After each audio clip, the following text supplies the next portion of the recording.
Welcome to Conversations in the Closet with your host, motivational speaker, fitness expert, and fashion guru, Teresa Romer. Welcome to Conversations in the Closet. I'm Teresa Romer, as you all know. And look who I have with me today. Hi, y'all. My bestie, Michael. Yes, oh my God. Remember back in the day when we used to do the podcast together? Yes, and now it's all fancy. You've got like a crew. I feel like we could do like a really good movie or a really dirty movie up here. I love doing this show with Michael because we have no filter. There is no filter, and we just laugh. And there's nothing I won't talk about. So it's true.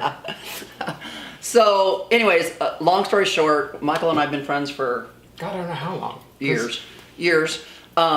I'm good friends with your husband also. He's got 2 little children. What are they now? 7 and 5. My God. And no one ever warned me that your children grow up to be like you, so I'm so screwed. I look at my daughter and I said, if she's even half the whore I was, we need convents now.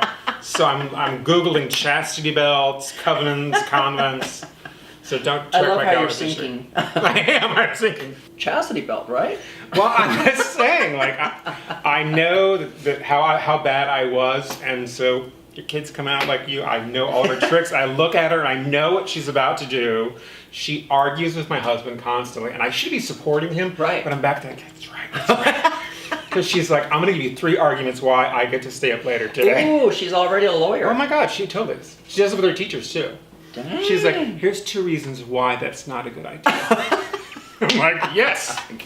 Like, you need That's 3. so cute. And then Winston, he's so just calm. He's so laid back and loving, and he's at this school now, and I get to pick him up, and I have like 2 hours I get to spend with him. Aww. And he's the most loving child I ever met. He just comes up and hugs you. He is clearly a mini Matt because we use a surrogate to have the kids. So, right. You know, Right. Estelle's mine, and the egg donor, and Winston's is.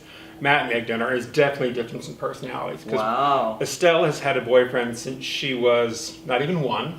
Boyfriend? She would used to take, literally as a toddler, barely walking, grab these boys and go kiss them in the bookshelves. I'm like, what? I didn't know if I did that. She's like, totally you. She is very much me. And she comes in and she tells everyone what to do. She would yell at them, your shoes need to be in a row. She's very German. She's very direct. Dang. So I'm very proud of her.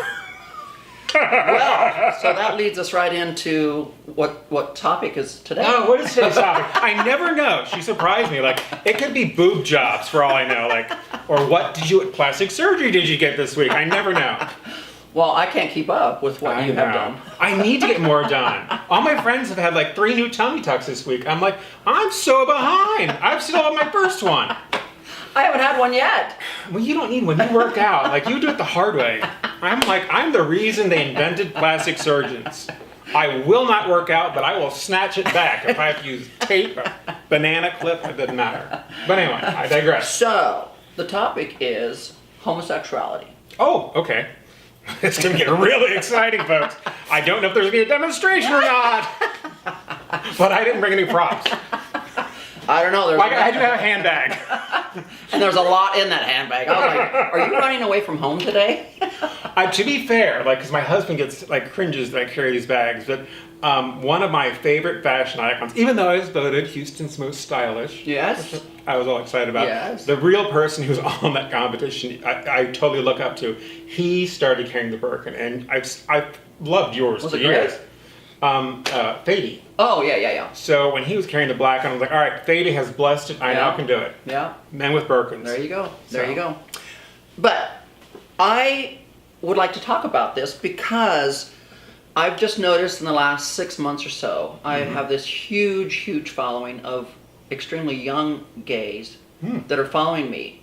I can totally get that. I can understand that. And they're like, oh my God, we just love you because you accept us. You know, I came out of the closet and my parents don't accept me.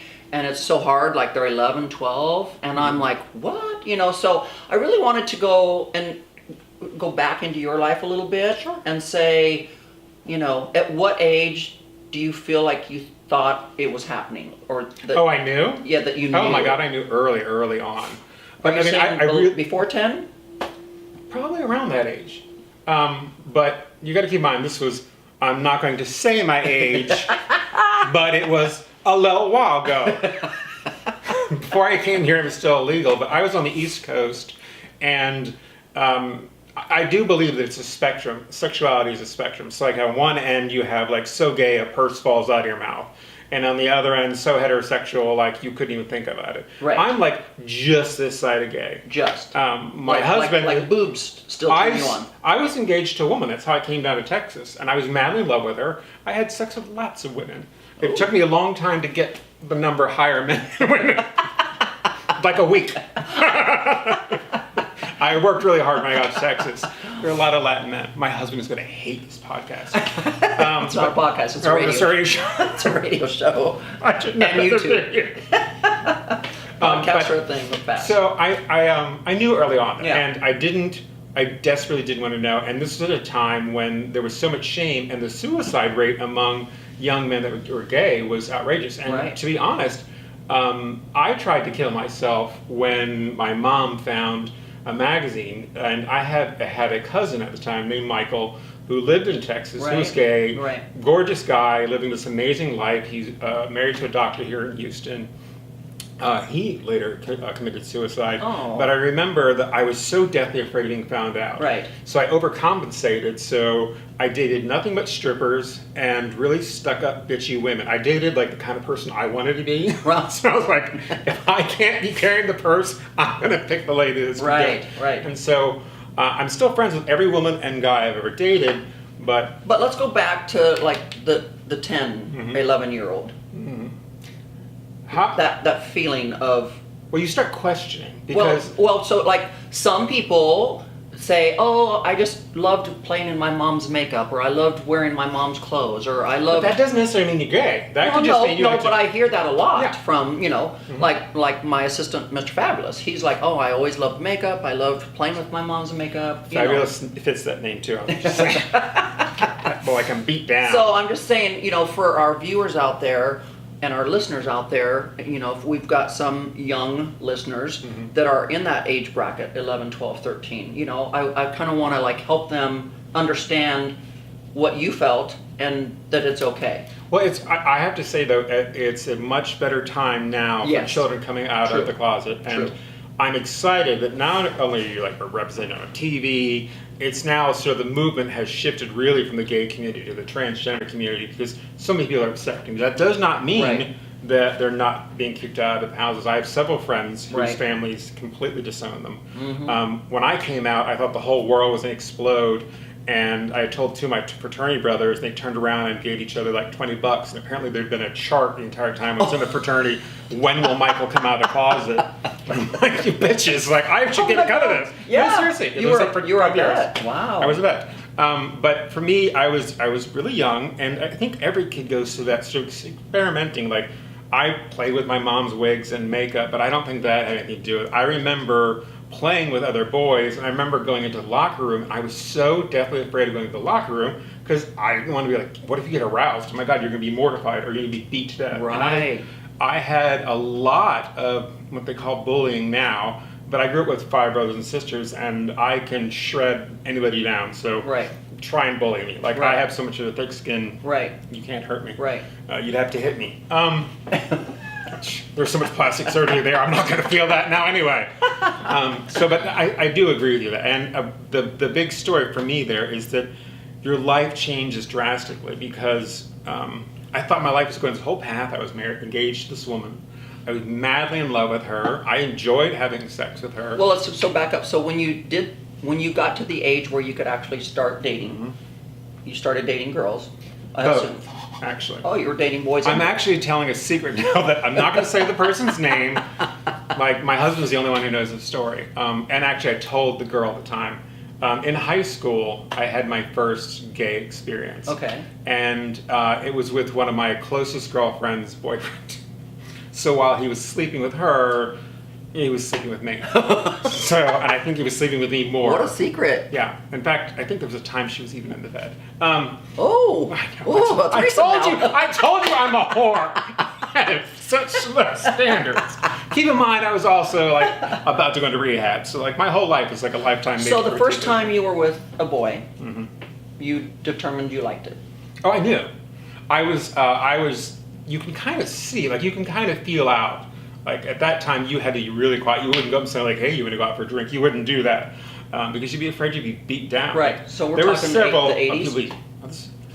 Yes. I won't say how old I was in the 80s. Oh, come on. I'm older than you. But you don't look it. That's the problem. I was married in the 80s. I was having babies in the 80s. Like I was too, actually, because I have a son that I found out when he was 4 years old. So he has another son, too. I'm telling you, if I'm rehabbed, a child popping up later on in life, coming out of the closet, you name it. I really could be a Ballet Bertinelli Lifetime movie. But yeah, You can sell your life to Lifetime. I don't know if they would buy it. I'd be too scared to see it play it.